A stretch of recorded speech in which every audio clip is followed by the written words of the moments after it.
Hey, what's up, guys, and welcome to episode 44 of Talk 4, the quickfire podcast where we ask four great questions to unique and interesting people. Behind the mic today is your host, Louis Skupien. That's me, and our special guest for today, Killian Sexton, who's going to be answering our questions today. Killian, please say hi, introduce yourself, and give us a quick rundown of who you are and what you do before I shoot some questions. Let's go. All good. Hey, Louis, how's it going? Thanks for having me on. My name is Killian Sexton, three-time open heart surgery survivor. I guess we'll get talking to that in a while. World traveler, adrenaline junkie, all-around professional idiot, to be honest. But I'm just a big kid with a camera, who likes to make cool videos on the internet for some really cool people. Bam, there you go. And yeah, so having a look at the stuff that you've done, honestly, you look like such a fun guy. You're so full of energy, and you've had all these three open heart surgeries. You've come out on top. You're doing amazing things now. Really impressive, and you get bonus cookie points with me because you're Irish born as well. I love the Irish. I love the High Kings music. You don't know them, unfortunately, but go strong for the island. And I'm going there in February as well. Can't wait for that. But hey, I've got four really good questions lined up for today's podcast, Killian. So if you're ready to go, should we jump on to question number one? Let's do it, brother. Right, fire it up. Okay, so for the first question, tell me about your backstory. So how did you get into photography and videography, and what was the inspiration behind it when you started out? Yeah, man, good question. So basically, ever since I can remember around the house, my dad actually was a photographer and a teacher. So growing up, there was always video cameras around the house. And I just make dumb little family movies and stuff. But there is one particular moment that sort of stands out when I was maybe 8 or 9. I'm sure you're familiar with the UK TV show You've Been Framed. Yes, very familiar, and I used to absolutely love it when I was a bit younger. The guy, the voice, all of it, an absolute classic. Yeah, go on then. So that was kind of my first, claim to fame of having a viral video. I remember, it's kind of silly to say that we used to try and get on the show faking videos, falling over or jumping over a fence and falling into the river in the countryside and stupid stuff like that. But there was one that we did. I just set the camera recording in our living room. We were building up, the old VHS tapes, just building up a huge big triangle. People probably don't even remember, don't know what a VHS nowadays.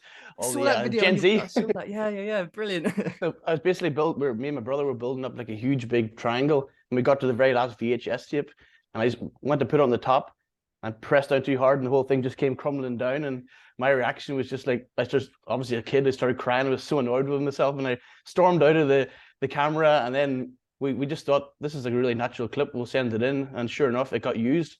It was on the show. When we were it's just crazy watching yourself at such a young age being on national TV. You're like, damn, that's a good feeling. Damn, there you go. Yeah, I remember that guy. It's hilarious. He's like, yeah, if you submit a video and get featured on our program, you could be owed up to 250 quid. Cheerio. It's just absolute classic. I remember, I think it took 6 or 7 years to get that 250 quid. Did it really? No way. Yeah. God, we got it. And then also growing up, I'm sure obviously you're just across the pond in England. Over in Ireland, there's a lot of traditional Irish sports like Gaelic football. Yeah. Obviously rugby's worldwide, but it's very popular in Ireland. And hurling, they play this crazy sport with a wooden stick. If you guys don't know what it is, check it out. It's mad. Yeah. So I was never really that guy. I was always a little bit different in school. I was sort of more into my skateboarding and parkour, which I know you've had Toby and Dom on. Yes, and, yeah, I know these guys, not personally, but I really admire what they do, and I still follow them to this day. I watch all their YouTube channels and stuff. They're doing really good things. But yeah, I was always that kid around the town with my friends, just skateboarding, and I bring my video camera, my dad's camera at the time, into the town, and I was sort of, honing my craft, subconsciously, just making videos and trying to get cool little angles and stuff. And it just kind of progressed over, and then I went to college. And then in 2008, I actually, believe it or not, won a worldwide parkour video competition. It was sponsored by Nokia, as you say it in the UK, the phone brand. Yes, yeah. So the whole premise was to make a parkour based video and have this phone, in the video. My brother and I, we set her up on my country lane, and the whole premise was he was doing some studying on his bed, and his phone was sitting beside him, and I would sneak in and steal the phone off him and run away. and then we just started into this whole chase scene. So we were chasing each other around over the fences in my neighbors' gardens, up on the roof, doing all this crazy jumps and stuff. And then the catch at the end was where I was trying to climb up on the roof, and my brother pulled my trousers down, and obviously the phone was in my pocket, and that was like the little comedy bit to the end, the twist at the end. And then it was up for vote, so we were just spamming it to all our friends on probably MSN Messenger, as it was back in the day. It's like, come vote for us. And then sure enough, we won the competition, and we won like an all expenses paid trip to the birthplace of parkour in France. Wow, no way. That's so cool. I mean, I did a little bit of research on you and stuff, but I never knew any of that. That's awesome. And I love how it's all started with such kind of humble, fun beginnings. And you've always followed this true passion you've clearly always had for photography and videography and stuff. And I never knew you were into parkour, but yeah, I've had a few really cool guests on around parkour and stuff over the last couple of months. They're all such humble, cool people. And so obviously, like you said, you've been in photography and videography since very early on, always been your passion. And now you get to do this stuff for some huge names as well. So, you know, you've turned your passion into something that you're doing full time, I guess, as well. So my second question, this is what I want to ask about now is, so obviously now you're editing and creating content for massive brands and people like Gary Vee, Baddy, and many others. What's that like working with them, and how do you land the jobs and get noticed and hired by these people? Sure. So one thing I want to touch on from the last question is it kind of follows into this question is, like, as I said, my dad was a wedding photographer, and I'd go to all the weddings with him, and I'd be his like little assistant right-hand man. Yeah. And over the years, that's kind of taught me like business and how to, you know, interact with clients and get our personality and bring our energy out, as you talked about earlier. And that's really transferred over to now, building up your confidence and being able to ask and go out and find these kind of jobs. So like how I kind of started with Gary Vee is like, it's only really been in the last 2 years which I've really built up my career to this level, which is kind of nuts to think about, because when I was traveling, I've always did like construction jobs or working in bars, like serving or bartending, but obviously having like sort of little side jobs here and there, like making small little movies, but not to this sort of level. And one piece of advice I would give, as I always do, is I kind of coined the term digital door knocking. So basically going into Instagram DMs and trying to being like putting yourself out there and trying to provide value, knocking on as many doors as you talk about. And my dad's always sort of instilled in me the quote, you know, if you don't ask, you don't get. I've actually got it tattooed on my arm here. I love that. His handwriting, so it means a lot to me. Yeah, just going out there, putting yourself out there and reaching out to like, well, I kind of reverse engineer to think who would be a cool brand, or who would I actually want to work for first. And then I was like, so how do I get, I'm at A, how do I get to B? And then obviously with social media nowadays, it's just a click away of getting their attention now. But yeah, I'm just constantly sending DMs and stuff, and yeah. Fair play, man. Damn. I mean, that's such a funny way of doing it. That is exactly what I've done with this podcast as well. I mean, I just started off from literally just flinging out a few hundred messages and getting 6 or 7 back, and then you use the leverage of those people to kind of help you get the next guest on, and then the next one after that and stuff. And I love how you said, you'd like, oh yeah, I started with Gary Vee, and I'm thinking, wait, what? You just started with like this enormous influencer, like, dude, that's crazy. But it's funny how what you said there, that actually I've been a Gary Vee consumer for quite a few years now, and that really sounds a hell of a lot like the D-Rock story, actually, with how he kind of started to provide the bits of content and free value. And now look at him, he's doing all the work for Gary and stuff. But yeah, it makes me wonder then, so how did you actually get in touch with Gary, and how did you get this content in front of his nose then? Sweet. So as I said, like reverse engineer, how do I get to this big boss at the top? Obviously, like I had started the first rung of the ladder and sort of build my way up. So Dustin is a videographer on the team, and I've always been following his content and his story of how he got on the team. And at the time, this is early 2020, there was this thing, I'm not sure if you remember, called the pandemic. Yeah, just a slight memory somewhere in the back. Yeah. So everyone was locked up at home, and you couldn't do in-person meetings. Gary couldn't, and he started this web show, like virtual show, called Tea with Gary Vee. Seen it. And I used to wake up and watch it every morning. And they had this little intro jingle at the start. Some guy made. I'm not really sure who it was, but shouts out to him. And I seen it and I was like, it's good, but I'll be completely honest, I could probably make this better. And then I started, and I know Gary's a big hip hop head like myself. And I was like, what's a good way of getting his attention? I'll write a rap song. I was like, I'm not a rapper, but I've always been into sort of listening to rap music and writing poems, and when I was younger. And then I was like, I took to my bedroom, kind of embarrassed, hiding away from my brothers. Like, I don't want them seeing me writing a rap. And my younger brother, Niall, he's a recording artist as well. So he had like the microphones and stuff in our house here in Toronto. So I wrote a rap, and then really tried to like using the lyrics, what I think Gary would, listen to, or what he'd really appreciate. Wrote the rap, and then I got my brother to sing the hook. Like, he's an amazing singer. You guys should check him out as well. And then I went on to Gary's YouTube channel and like picked like a little piece of content, a video, and then ripped it off his YouTube channel and brought it into my editing software and pieced together like a little intro jingle, and pitched it to Dustin. And then another thing I want to go back to, another little technique in the DMs is, as you said, reaching out to so many people. One thing is not to be spammy. You don't want to be just copy and pasting. You have to, there's a certain way to do it, because I've learned from my mistakes. I've sent so many messages and you read them back and you're like, why the hell did I send that? That's dumb. Yeah. So I reached out to Dustin. I was always watering the plants. Is another little concept I sort of thought of, is every so often, every month or so, just checking in on them and sort of, watering the plants, just saying, how are you? Just to let them know I'm here if you need me for anything. So the time was right whenever we built enough rapport with Dustin that I was like, I'll strike now. I was like, I'll send him over the video. Nothing might come off it, but I sent it to him. Like a week went past, and then he got back to the team. And he was like, holy crap, this is amazing. We're going to use this. So they end up to use the jingle as the intro to Gary Vee. And then one of the early shows that was played, Gary, I'll never forget at the start, he's like, because Dustin was doing all the behind the scenes production work.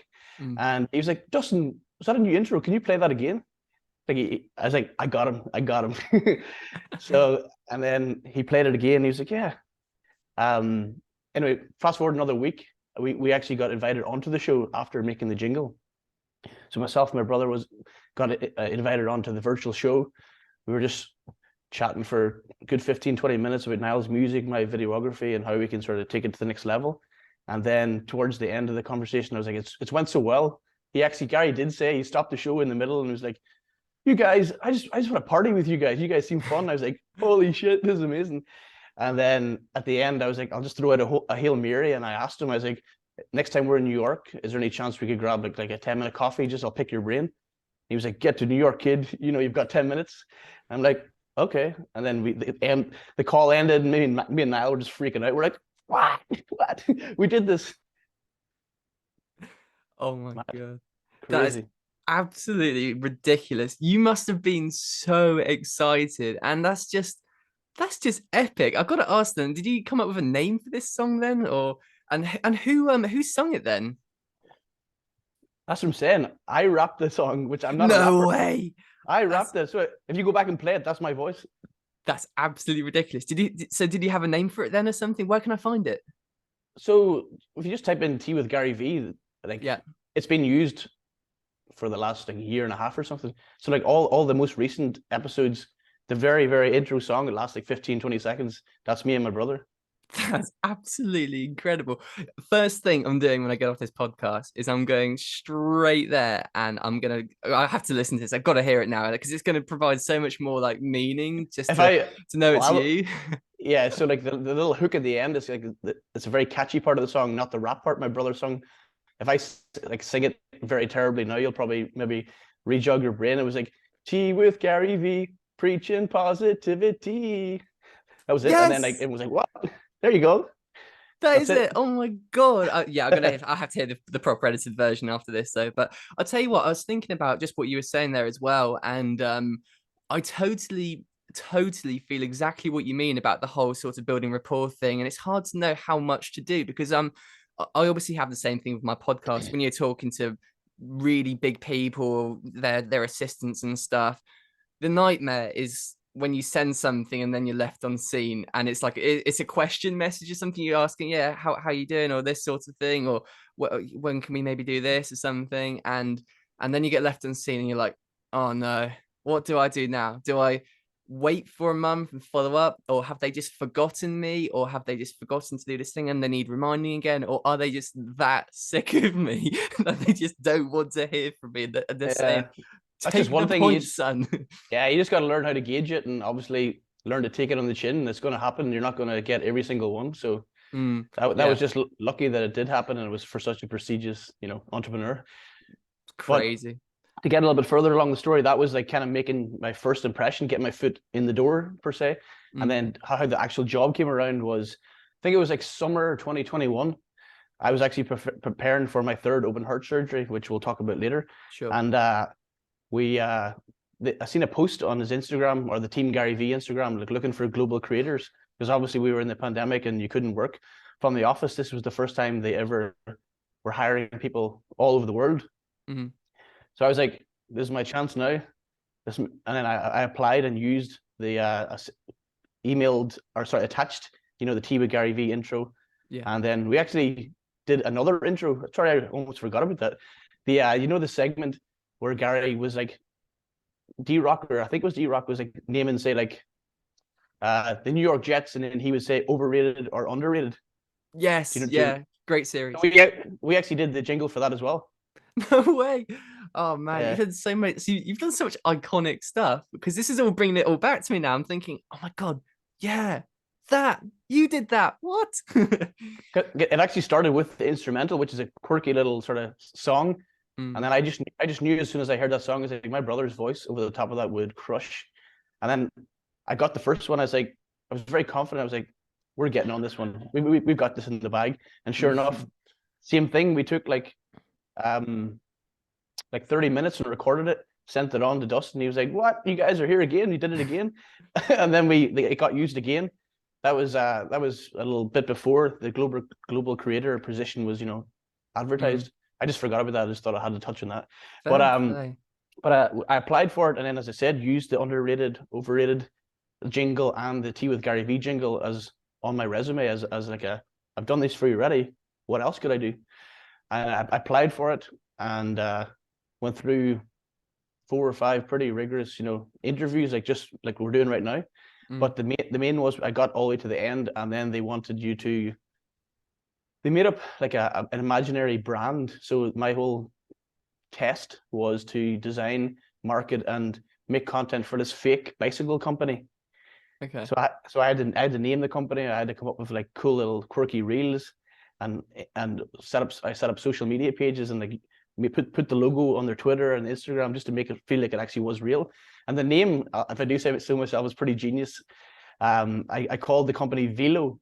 So Veelo. It's actually the French word for bicycle, and obviously it's got Gary Vee's name in the word, Velo. That's brilliant. I really like that. That's so good. I designed the logo up. I recorded another jingle for this Velo fake company, and I made a load of Instagram reels, TikToks, and the one that really clinched it, they told me afterwards when I got the job, was myself and my friend Paul. He came down with all his like a podcast equipment, and we staged like a fake podcast. So we literally set up the lights and the cameras and everything, and we just talked about Gary Vee and bicycles just for like a little 2-minute segment, just something different. I thought someone else wouldn't think of, just to stand out. So I did that, and sure enough, it kind of landed me the job. I think there was like a couple of thousand people applied, and only 2 people got it, and you're looking at one.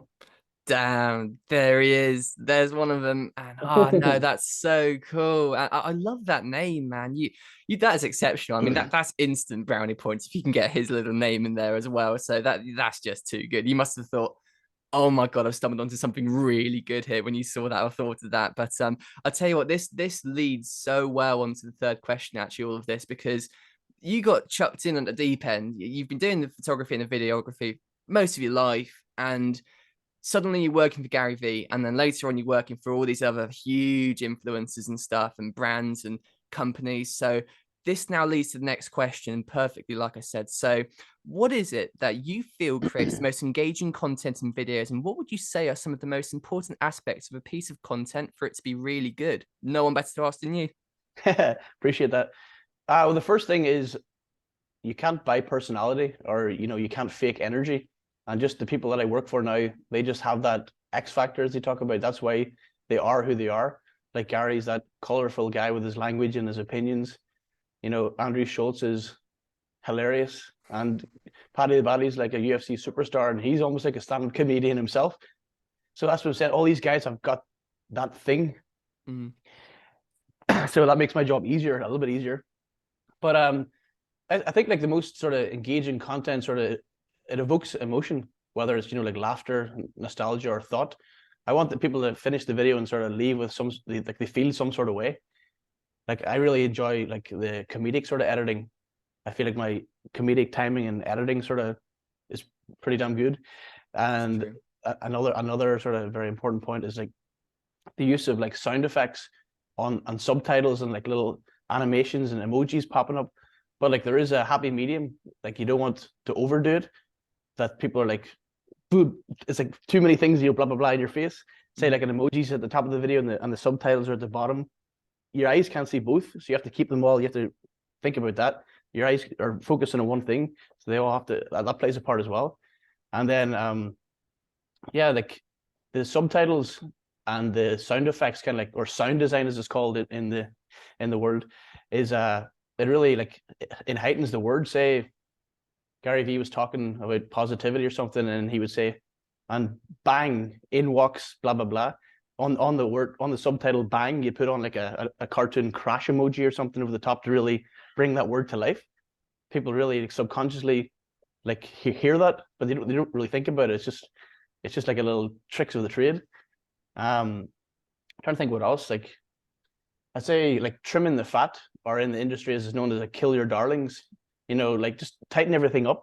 There might be like Andrew Schulz might have like a little part of this podcast where he's not rambling, that's the wrong word, but like he's probably saying the same things over and over again. You can chop out bits, and like you might be or just trimming that out and having it as concise as possible, because in this day and age, like retention is so important, that people are so quick to click off a video nowadays. So you have to keep them in it for that 15, 20, 30 seconds or whatever it is.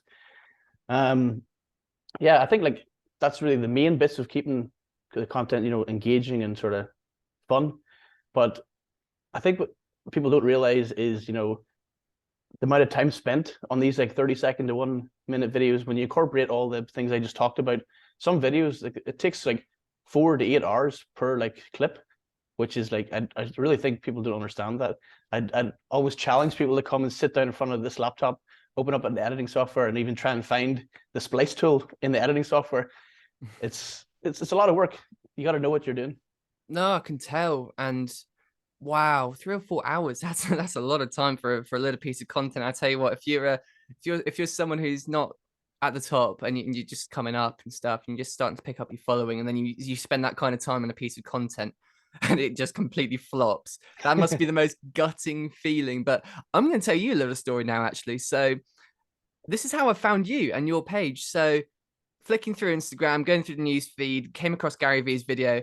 It was hilarious. It was that one of the llama. I can't remember the name of that llama, but it was the llama. It was at the table. Hilarious. Marley, that's the one. And yeah, it was just such a funny video. And all the editing was really good. The sound effects were great, and just the small bits, the small details, it all just made it so much more funny than just the clip itself, which was already funny. So it was just brilliant. And then I'm flicking through the comments, and I can't remember who it was exactly, but someone said something like, props to the editor of this clip, exceptional job. And I saw your comment replied to it. I saw your page, and I thought, this guy got to be on the podcast. This is just so good, and he's so talented at this. So no, that's absolutely exceptional. And just something that I'm thinking about now, just off of what you answered there to the question. So like you said, a piece of content can take, like a proper piece of content can take 3 to 4 hours or even longer. And so my question is, for someone, let's say, who would be just up and coming now, getting into entrepreneurship and starting to really kind of crush it on social media, at what stage do you think they should start looking to outsource the content creation, the content editing and stuff? Because people, you know, time's a precious thing. And for people who are running businesses and trying to run multiple social media accounts, and 3 or 4 hours of editing, that can really, really be tough for them and stuff. So at what stage do you think they should start looking to outsource it?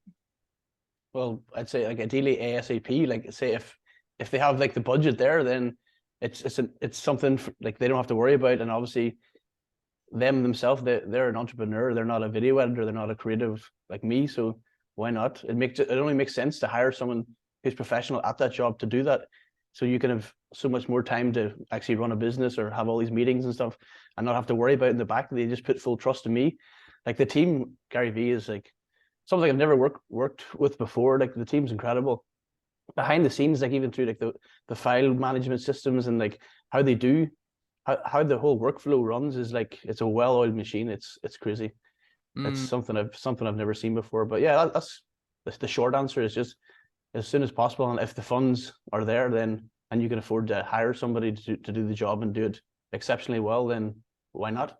Yeah, totally agreed. And I think as well, it's like most of the things in the world at the moment, from everything from food delivery to just packages being delivered from Amazon and stuff, everything's getting a bit too easy and quality is kind of going downhill slightly. So you take something like Fiverr and you've got all of these options that look so nice, they're so pretty, and they look cheap and everything. And honestly, it's so much better for someone who wants to have a sustainable brand with consistent quality and a good trust bond relationship. And especially people who are, no disrespect to anyone abroad, but people who are kind of dealing through an app and with all these things, they don't have the personal communication, kind of personal touch with the person. So you, for example, you perfectly understand Gary, you perfectly understand Paddy, and all these people that you work with, you know their personality, you know what their audience is looking for, and you can't really get that on one of these easier, maybe slightly cheaper apps and stuff. So it's definitely a very viable solution to look for someone such as yourself, for someone just up and coming, just to get on board with and create that relationship with and start to build that trust. Would you agree with that? I couldn't have said it better myself, man. You Damn crushed right. it. Thank you very much, and I'm glad that I managed to crush that. Yeah, you always hope you get these things right, but anyway, so for my fourth question now on a slightly different subject.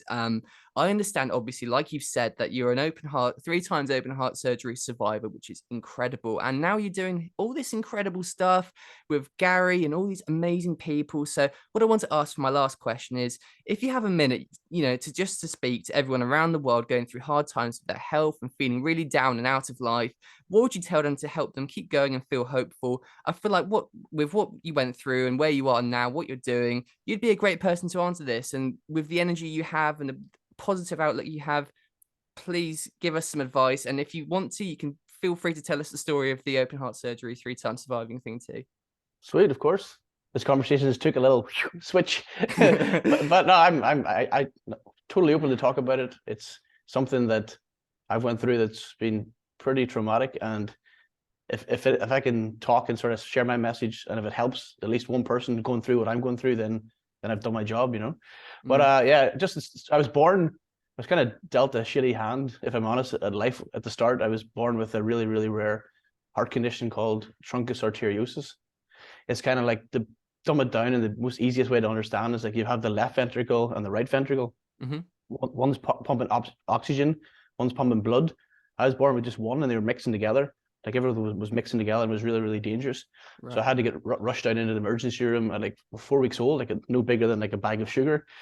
And I'll never forget, like, well, my mom telling me, like, they were talking to the doctors before the surgery. They have to go through, fill out all these forms, and I'll just, let's call a spade a spade. Like the worst case scenario happens, they were asking like, what's the success rate previously of someone with this condition? And the doctors like took a minute and they were like, 0. Like everyone else before me, unfortunately, didn't make it through. And I can only imagine from my parents' perspective, like that must be the punch to the gut. They're like, what? Like nobody survived before me. And there was a kid in the ward with the same name, actually, Killian. That's why I'll never forget that. And his family and Killian, the baby, like me, were going through the same operation. And I made it through, and unfortunately, he didn't. And I think my mom and dad still talk to their parents to this day. That's something that'll always stay with me, But like the first 2 operations were when I was very young, 4 weeks, and then the second one when I was 5 years old. They had to go in and fix the problem because obviously I'm growing as a child, whereas this artificial bit stays the same size. And the first one was 9 hours open heart surgery, and this one was a little bit shorter, 7 hours. But 7 hours is still a long, long time when you're under the knife, But it's I can't really remember because I was so young. But I always have been told stories from my parents. Like after the second surgery when I was 5, I think like a week later, I was up and down the roller, or up and down the hospital corridor on roller skates, jumping down the stairs. That's just my mentality. It's like, I'm going to beat this. I'm going to do this. And then fast forward to the third one, it's obviously something I'll never ever forget. And I was an adult whenever it happened. So like, obviously you remember these things. And there was one particular part after the surgery. It was a success, but afterwards, like the electronics of the heart kind of like malfunctioned and they weren't working as good as it was. And they fitted me with a Holter monitor for 2 weeks after I was discharged out of the hospital, just to track and see like on a day-to-day basis, like throughout the 24 hours, how your heart's doing. And as I talked about earlier, the Irish sport, Gaelic football, it's like a huge, big Irish sport, probably the biggest in Ireland. There was the final, and me and my parents, my friends and all, we all went to the pub to watch it. And like, I was only 1 week fresh out of heart surgery, so obviously wasn't drinking. Well, to tell the truth, I was sipping on a Magners Irish beer, Irish cider as it was, but not going crazy by any means, just sipping.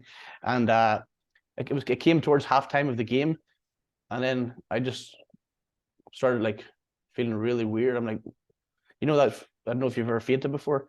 Like you feel this overcoming darkness, and you're feeling dizzy, and you're like, whoa. I just thought it was maybe because it was a lot of people in the bar. I thought it was just dizziness. And then I just felt the lights like just go out. I collapsed, boom, fell down. And I was falling down. I was going to hit my head off the side of the next table. And my mum caught me. And I collapsed, I passed out. And they took the monitor and brought it into the computer and did the research. It turns out like I died in my mum's arms for 6 seconds. And then for some reason, God willing or whatever, I woke up in the room, and just like a movie, there was people surrounding me, like it was echoey, just exactly like you'd picture in a movie. Yeah. I was like, where am I? Is this a dream? Is this a dream? And then they called the ambulance. 45 minutes later, no ambulance came, so the owner of the bar rushed me into his car and sped me off to the hospital. And then I was readmitted into the intensive care unit, where I spent like another like month or something like that. It was bad, man. It was bad. Jeez. Wow, that is an incredible story. But doesn't that just say something about you? I mean, look at you. You're buzzing. You're so full of energy. You were on roller skates through the corridor 7 hours after the surgery, right? No, sorry, no, definitely not. 1 week after, 1 week. Okay. But it's Okay. still pretty good. Wouldn't surprise me though. Yeah, It must be that green blood in you, man. But no, that's absolutely amazing. It's just truly such an impressive story, and it's so good to see how well you've done now. And just out of interest, then, how old are you now? I'm 34 now. 34. Dude, Gary would say it, I'd say it. You've got a whole life ahead of you, and you've done so much now. You're doing so many incredible things, and you've got through all of that. It's just so good to see. I'm so happy for you, honestly, genuinely from the bottom of my heart, so happy to see how well you're doing and how buzzing you are. And it makes me want to ask then, so you've been through a lot, you're doing a lot. What's coming next? What you got planned? Yeah, there's a couple other things I kind of want to touch on before I get to that. Oh yeah, sure. It just re-jogged my memory there. Like whenever, just as I said, for advice for people going forward, like whenever I was lying in that like ICU room, like I physically couldn't leave bed because my sternum was literally just ripped right open, and like there was tubes in my nose. I was finding it hard to breathe, and anytime like a cough or a sneeze, you felt it coming on. You had to brace. Like I've never felt pain like it in my life. But it was just like times like that. You got to remember, like I had my family like support behind me, and like they're amazing. Like me and my family are so close. Like having a good support system behind you, sort of like coaching you along. Like, you know, you're going to get through this. You're going to be fine. And then other like exterior things I looked to was like Gary Vee. As I said, I've been a fan for as long as I can remember, about 10 years. Watching his videos, and then Russ is like a rapper. He brought out a book called "It's All in Your Head." I read that through it whenever it was, you know, the healing process. Reading it, and it really sort of changed a couple of like mind shifting like, you know, things. And then obviously watching other podcasts for positivity, just trying to block out any negativity that was coming my way. And advice I would give to people is just like never give up and just keep going. Just think it's always going to get better, and like don't like let your hometown trap you in as well. That's another thing. Get out there and see the world and go traveling and learn new experiences, and don't be afraid to mess up, because it always works out in the end. Like I have another tattoo, like I'll figure it out, because I always figure things out. It always happens. And then just keep saying to yourself, you know, you're here for a reason. You know, it'll all work out. It'll be worth it in the end. That's kind of how I wanted to end up it. Sorry, what was your other question? I just went on a rant there. Yeah, I'll tell you what, I'll get to that in just a second. There is actually one more thing I just want to say, just in response to what you just said now, and then I'll ask that straight after it. But Sure. I just want to say that from the last couple of people I've had on the podcast as well, including you as well on this, when I was looking at you and the stuff that you've done, and I looked at your backstory with the heart surgery thing, and from what it sounded like, you'd received diagnosis and you'd been told by the doctors that you weren't going to skydive, you weren't going to be able to do this, you weren't going to be able to do this again, and they said all these things, and you've gone and done all of them. And it's the same with Kegan Gill, who I had on before, who had a horrific accident in a plane. And if you haven't seen the podcast or heard it before, guys, go and check it out. Incredible story. And he was told he was never going to do pretty much anything again. He recovered through all of it. And just want to say that although I haven't been through anything like this, so I can't really speak from personal experience, but from what I've heard from people such as Killian here and Kegan before, and Mark Keller on the podcast as well, is if you receive a diagnosis, or if some expert is telling you that you're not going to do something like this again, they're an expert, and that their impression and their advice matters, but no one truly knows what you're capable of. And you could very well, if you really put your mind to it and really focus and really go for it, no one truly knows the potential of what we can actually do with our brains. And you can recover, and you can make a change, and you can come out on top, never out of the fight. And Killian's just another example of that. Ask people about it. Even if you receive bad news, it doesn't necessarily mean that's what's going to happen. It's all up to us, really, isn't it? It's all up here. That's it. It's all mental. Hell yeah. And talking about the recovery story, then back to that question I just asked a moment ago. So you're buzzing, you're full of energy, you're thriving now, you're doing great. Just tell me then, what's coming next for you? What's on the agenda? What have you got planned? How's it looking? Yeah, so just going to continue like with these clients, and I'm obviously, as I said, like doing that digital door knocking, looking for other people to work with. I have a couple of clients coming up, which I can't really talk about right now. We're at the filling out forms procedure, but you could say that they're a pretty big YouTuber. That's all I can really say for now. Okay, how big are we talking? Ballpark? This guy, like the top. Okay, wow. Well, I'll tell you what, I'm very glad that I'm in the firing line and following you, so I can see any updates and stuff. But I really do hope that it all follows through for you. And guys, you know, make sure to follow Killian. But hey, look, that is our 4 questions and a bit done for today. And before we wrap this up, it is time for what I like to call, and everyone knows now, everyone knows the rules, as the shameless plug. Killian, feel free to take a minute and promote anything that you're working on, you want people to take a look at, or just something that you believe in. Could be your social media, could be a project, anything. Yeah, thanks again for the interview, Louis. It was really cool. No This is my first real sort of podcast, and to be honest, I was quite nervous at the start. As I say, I'm a very confident guy, but when it comes to like almost like an interview, I kind of like crimp up. But this is kind of broken out of the shell, so I feel good now. So thank you for that first. And yeah, you can just follow me on my social media, just at Mr. Killian Sexton, Instagram, and on YouTube. As I said, this 3rd surgery I've came through, I've actually been documenting the whole process from start to finish. My mum's, we have like gigabytes and gigabytes of footage on the iPhone and my camera. We've recorded the doctor's conversations before the operation. Obviously, they didn't film the actual surgery, which, to be completely honest, I actually asked the surgeon, I was like, could I mount a GoPro to the roof while you're doing the surgery? But obviously he said no. But I got all the afterwards, like the recovery, and like pretty much learning how to walk again, like, and learn how to like fully extend your lungs and learn how to breathe again. Like it's going to be a good video. That's going to be on my YouTube channel, which is just my name, just Killian Sexton on YouTube. I'm on TikTok, all that fun stuff as well. So just type my name into Google, and you'll find me. Brilliant. No, that's great to hear, and I'm so happy to have been your first proper podcast. I think that people like you do definitely deserve more credit, because the people that do the hard work and the behind the scenes stuff and create the amazing things that inspire us and excite us and give us knowledge today, people like this guy that do all the hard work there, and these are the people with the real talent. And yeah, look, Killian, like I said, so glad to have had you on for your first podcast. I'm pretty pumped about that, and we can hope that there'll be many more for you in the future, and hopefully get to have you on again on this one as well for a talk for more or something in the future. But hey, like I said, thank you so much for joining me today for the Talk for podcast, Killian. It has been my absolute pleasure to have you on. Sláinte, as we say in Ireland. Thank you. Okay, teach me that. How do you say it again? Sláinte. Sláinte. Pretty much saying thank you.